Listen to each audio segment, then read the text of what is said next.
مولاي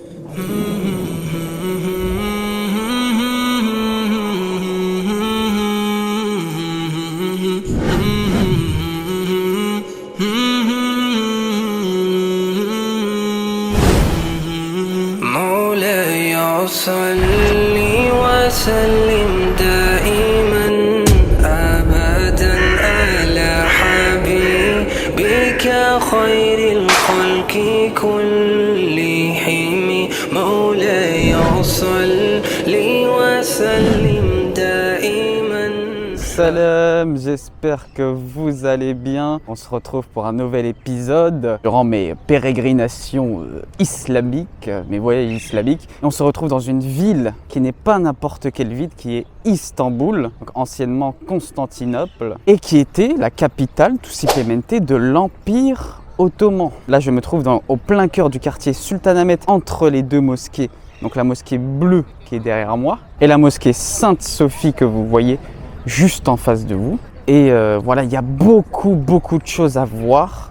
On va apprendre plein de choses, ça va être incroyable. On va aussi plonger dans l'ambiance stambouliote, donc comme on va voir un peu comment les Turcs vivent ici. Que dire aussi sur cette ville plein d'histoires, c'est qu'il y a eu un illustre compagnon qui est mort ici, qui est Abu Ayyub al-Ansari. C'est un compagnon du prophète sallallahu alayhi wa sallam. Donc comme je vous ai expliqué dans les premiers épisodes, le prophète sallallahu alayhi wa sallam s'est fait expulser ipso facto de la Mecque en 622. Et lorsqu'il est arrivé à Médine, il n'avait pas de logement. Personne n'avait de logement. Ils ont été accueillis par les Ansar. Qu'est-ce qu'elle veut elle derrière? Bref, il a été accueilli par les Ansar. Et il a été logé temporairement chez Abu Ayyub al-Ansari le temps que la construction de la mosquée de Médine soit terminée. C'est dans cette ville que ce compagnon, que tout musulman doit connaître, a rendu l'âme Allah rahmou radiyallahu anhu. Donc là, vous voyez les touristes qui attendent patiemment pour entrer dans la mosquée Sainte-Sophie. Donc la mosquée Sainte-Sophie, c'est une mosquée qui était une cathédrale. Et lors du siège de Mehmet II, qui a conquis Constantinople en 1453, eh bien il en a fait une mosquée qu'on appelle Sainte-Sophie. On va rentrer dedans tout de suite pour vous montrer à quel point elle est magnifique.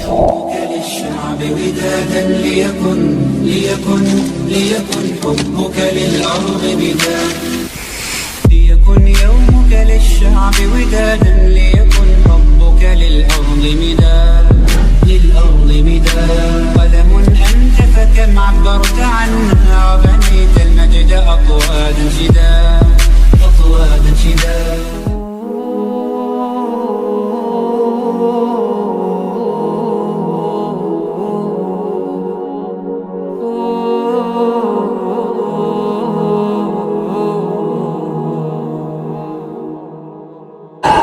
D'un côté, il y a les fidèles qui attendent la prière.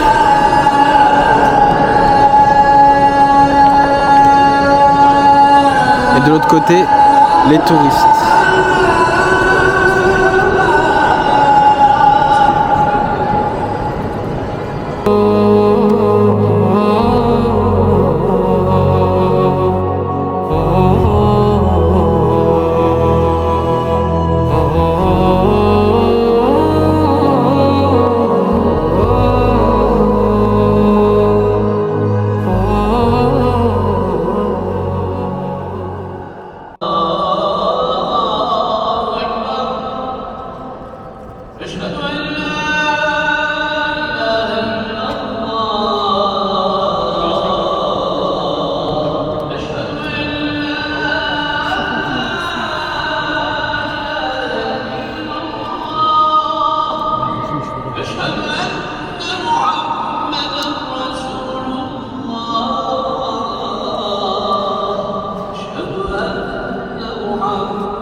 Maintenant qu'on a fait la mosquée Sainte-Sophie, on se dirige tout droit vers celle qui se trouve en face d'elle, juste à côté, il y a à peine 10 mètres, et la mosquée bleue, cette fois construite par Ahmet Ier. Ah oui, quelque chose de très important.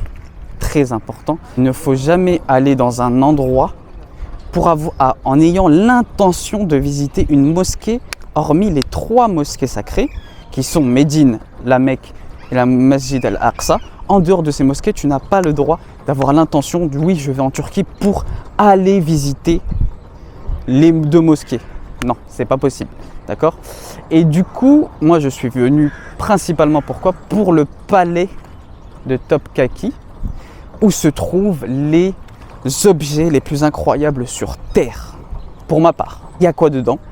Il y a les reliques sacrées composées de cheveux du prophète, sallallahu alayhi wa sallam, de ses dents, ces 4 dents qu'il a perdues à la bataille d'Uhud. La bataille d'Uhud, CF l'épisode 1 que je vous invite à voir ou à revoir si vous avez oublié. On va voir ça, j'ai hâte d'aller visiter ce musée, si on peut appeler ça ce musée. Et donc voilà, ça va être incroyable mon haya. Là on se dirige vers le bazar égyptien. Donc c'est plus communément appelé le bazar aux épices. Apparemment c'est magnifique. Regardez-moi cette place. Il y a des goélands ou des mouettes à perte de vue. Et on va se diriger vers ce que vous voyez en face de vous. C'est le bazar aux épices.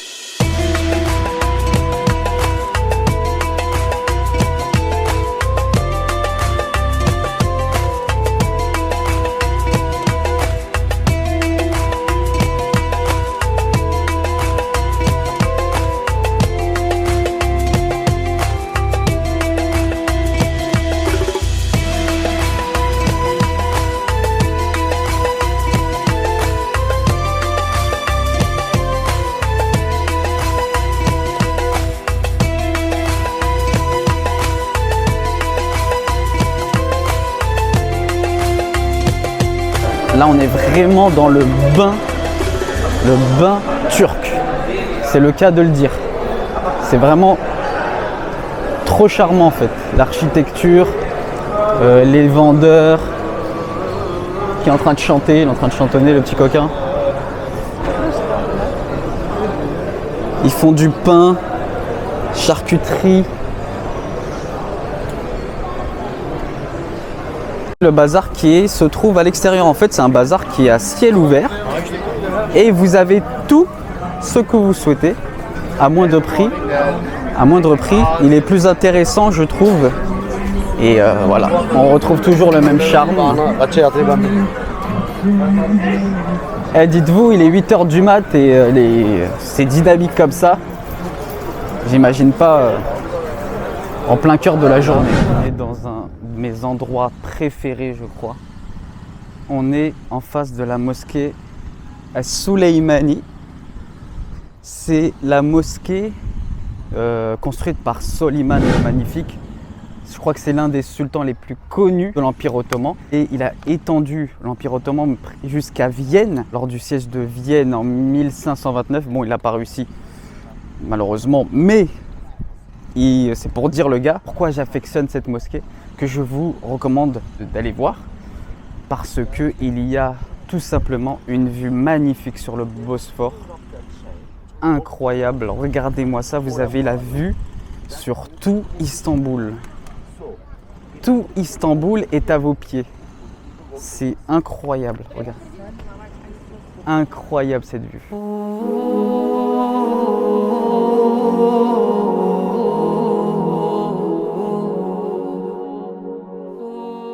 Je ne sais pas si vous voyez le petit restaurant là-bas, il s'appelle Sefai Ourem. Allez-y franchement, vous avez une vue incroyable sur le Bosphore et en plus la bouffe. Ils font des pidés. Oh, c'est tellement bon que tu as envie de chanter. Pidés, pidés, pidés. Non, je m'arrête là. Elle est magnifique, franchement, c'est magnifique cette vue. On va voir vite fait à l'intérieur de la mosquée. Donc il a construite. Et voilà, on se dit une fois à l'intérieur. C'est ici que tu fais tes ablutions. Donc là, à portée des fidèles. Tu as juste à ouvrir le robinet, tu es assis, tu as une vue sur le Bosphore, pépère. Et voilà, tu adores Dieu dans des conditions idylliques. Donc là, on est à l'intérieur de la mosquée Souleymani. Elle est très très belle, très grande. Regardez-moi ça. Oh là là. Les fresques sur les murs. Les fenêtres. Je sais pas, c'est un nom particulier, mais je sais plus. Comme d'hab, il nettoie ça tous les jours. C'est magnifique. Donc là, on est dans la cour impériale. Ça aussi, incroyable. C'est magnifique. Bon, moi j'ai une petite faim, je crois que je vais me faire une petite glace. Parce que il fait assez chaud, c'est un temps assez lourd. Il fait pas très beau, bon enfin c'est gris, mais le temps est humide en fait. En Turquie, le temps est humide. Je crois que c'est la vapeur d'eau qui fait ça. Mais bon, tant que c'est pas la canicule, franchement, alhamdoulilah.